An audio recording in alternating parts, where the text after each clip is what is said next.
હવે મકાન લેવું છે ત્યાં સુધી મહેનત કરીને બળ કરીને કમાઈને મકાન લઈ લીધું, પણ પછી પાછા પોતાના માટે કરવાનું બધું ભૂલી જાય, એની આગળ ને પાછળ મચા રહે અને પોતાના સ્વરૂપનું જે જ્ઞાન છે એ પ્રાપ્ત ન કર્યું તો ગમે એટલું ધન પ્રાપ્ત કર્યું છે, ગમે એટલા મોટા રાજા હશે, ગમે એટલો મોટો ઉદ્યોગપતિ હશે, પણ એમાંથી કાંઈ એને હરી આવવાનું અને પાછળ 84 ની માઇલ બાદ ફરવા સિવાય બીજો કોઈ રસ્તો.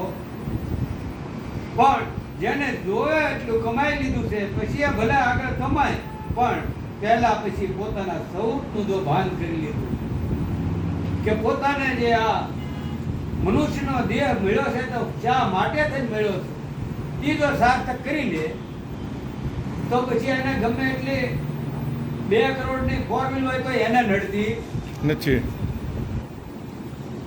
ગુરુ આપણને ના જ પાડતા તમારે આ નથી કમાવાનું, આ નથી લેવાનું, મોટી ગાડીમાં નથી ફરવાનું, બધું કરવાનું. કાંઈ સદગુરુએ આપણને છોડાવ્યું, સદગુરુએ આપણને ક્યાંય બાંધ્યા નથી, આપણને એકદમ હાવ મુક્ત કરી દીધા કે તમે એને જેમ છો એમ જે કરતા થાય એ કાર્ય બધા કરો, પણ સદગુરુના વચનમાં રહીને કરો તો કોઈ બાધક છે નહીં.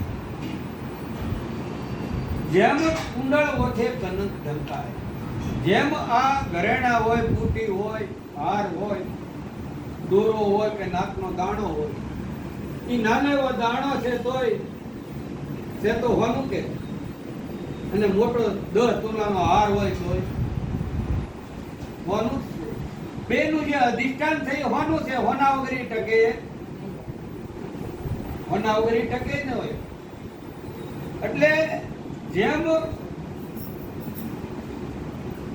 માટીમાંથી ઘડો બનાવ્યો, માટીનો જે આપણે ગોળો લાવી, માટલું લાવી, હવે માટલાનો આકાર જુદો, એનું નામ જુદું, એનું રૂપ જુદું, આ બધા ભેદ ઉભા થયા. શું કામ? ઘાટે આવી. પણ એને મૂળમાં જુઓ તો કાંઠો હોય, માટલાનો કાંઠો હોય તો એમાં શું હોય? માટી. માટી સિવાય પછી એનું પેટ મોટું હોય તો એમાં શું હોય? માટી. અને તળિયે શું હોય? માટી સિવાય બીજું કઈ હોય? માટી સિવાય કઈ ન હોય.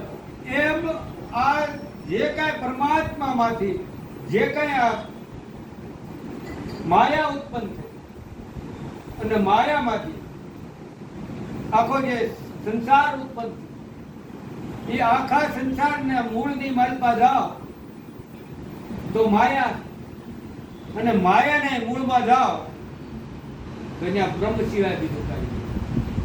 અને જ્યારે તમે બ્રહ્મના મૂળમાં જાઓ ત્યાં તમારા પોતા સિવાય બીજું કાંઈ છે નહીં.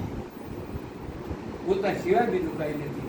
જે કાંઈ કહો છો તમારે જે કહેવું એ કહો, પણ પોતાના સ્વરૂપ જે આત્મ તત્વ છે એ આત્મ તત્વ સિવાય બીજું કાંઈ ભાષે એમ નથી.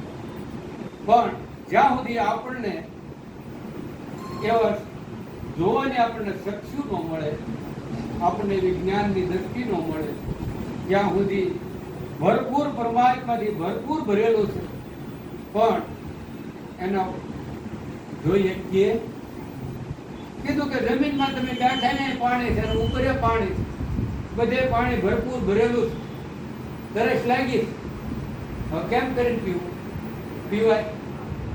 પણ એવો કોઈ એનો જાણકાર મળી જાય અને કૂવો જો ગાળે અને એક પછી એક માટીના બધા પડ કાઢી નાખે અને તારે પાણી પ્રગટ આમ હમું હાજર થાય, અને તો ગમે એવી તમને તરસ હોય કે ગમે એવું હોય એ બધું એમાં તરત જ તમારું કામ થાય. નહીં તો વશમાં તરસ્યા જ મરવાના. આખા જગતનું આવું જ બન્યું છે. પરમાત્મા સિવાય કઈ ખાલી જ નથી. પરમાત્માને ગોતવામાં આખું જગત મોતના મુખમાં ઉઈ રહે છે પણ કોઈને પરમાત્માની પ્રાપ્તિ થતી